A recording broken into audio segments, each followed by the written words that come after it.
A Curve Zoocare Private Limited, serving animals with humanity. Visit us at zoocare.in. नमस्कार। आज हम बात करने वाले हैं पशुपालन से जुड़ी कुछ आधुनिक चुनौतियों के बारे में और साथ ही ये भी समझेंगे कि कैसे एडवांस्ड न्यूट्रिशनल स्ट्रैटेजीज मतलब पोषण से जुड़ी नई रणनीतियां इसमें एक बड़ा बदलाव ला रही हैं।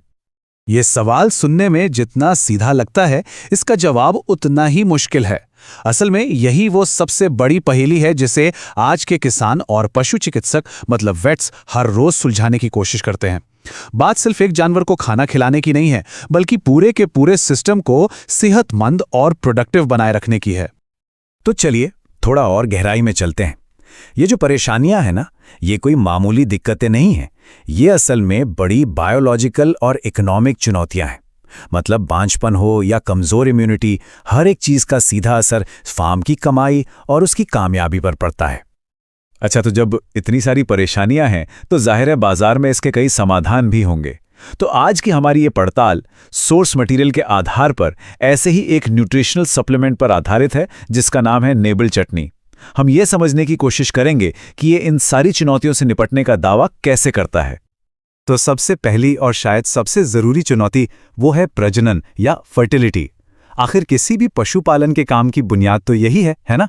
तो चलिए शुरुआत यहीं से करते हैं और नर और मादा दोनों जानवरों के नजरिए से इसे देखते हैं।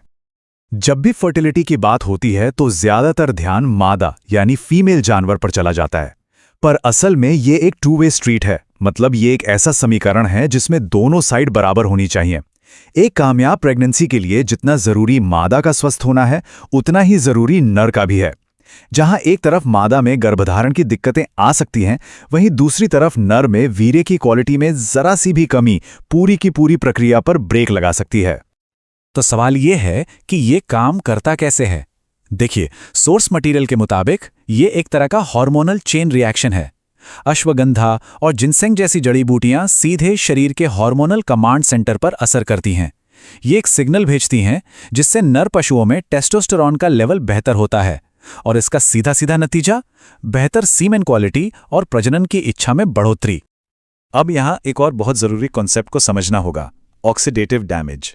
ये सुनने में थोड़ा टेक्निकल लगता है, पर इसे ऐसे समझिए, जैसे लोहे पर जंग लग जाता है ना, ठीक उसी तरह हमारे शरीर की कोशिकाओं पर भी एक तरह का जंग लग सकता है जो उन्हें नुकसान पहुंचाता है।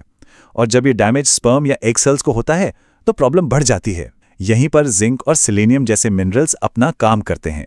वो एक एंटीऑक्सीडेंट की तरह इन जरूरी कोशिकाओं को उस जंग से बचाते हैं।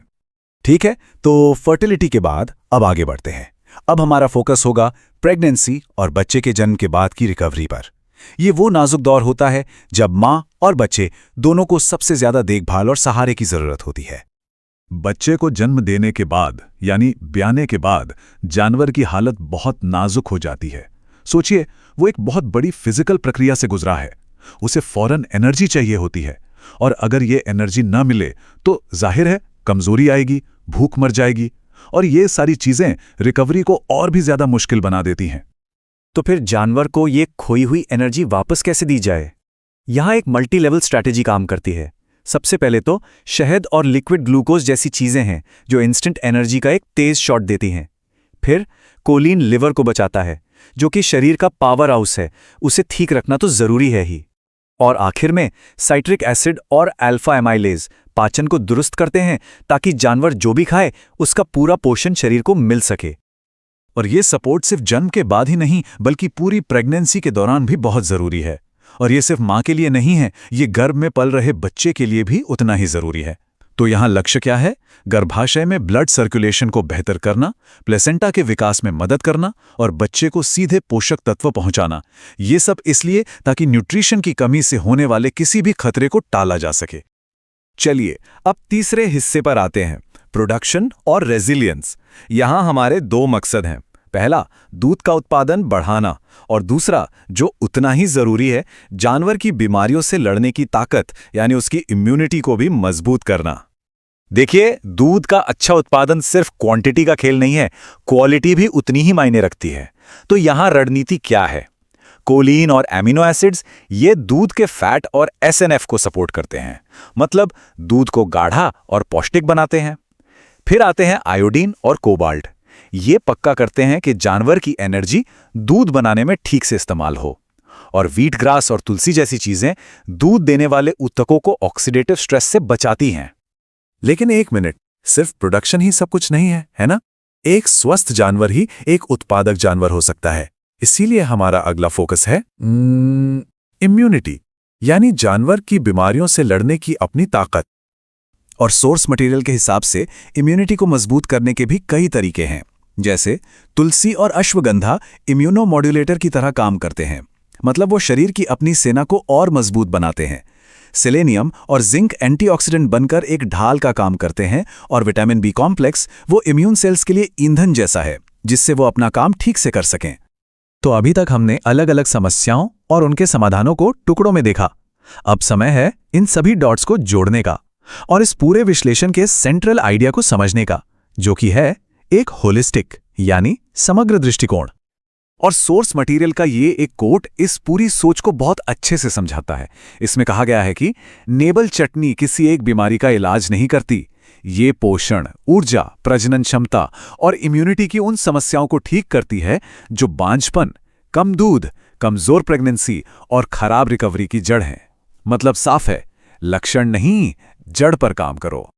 अगर इसे और आसान भाषा में कहें तो ये फिलॉसफी रिएक्टिव नहीं प्रोएक्टिव है। मतलब हम समस्या होने का इंतजार नहीं कर रहे हैं। ये एक ऐसी स्ट्रैटेजी है जो पहले से ही शरीर में न्यूट्रिशन के असंतुलन को ठीक करने पर जोर देती है, ताकि वो बड़ी समस्याएं कभी पैदा ही ना हो। तो कुल मिलाकर टेक अवे क्या है? ये जो एक होलिस्टिक न्यूट्रिशनल अप्रोच है, ये एक साथ कई मोर्चों पर काम करने का दावा करती है। चाहे वो पोषण की कमी से होने वाला बांझपन हो, ब्याने के बाद की कमजोरी हो, दूध में कमी हो, प्रेगनेंसी में सपोर्ट हो, या फिर तनाव से गिरी हुई इम्यूनिटी, ये एक साथ इन सभी चीजों को एड्रेस करने की बात करती है।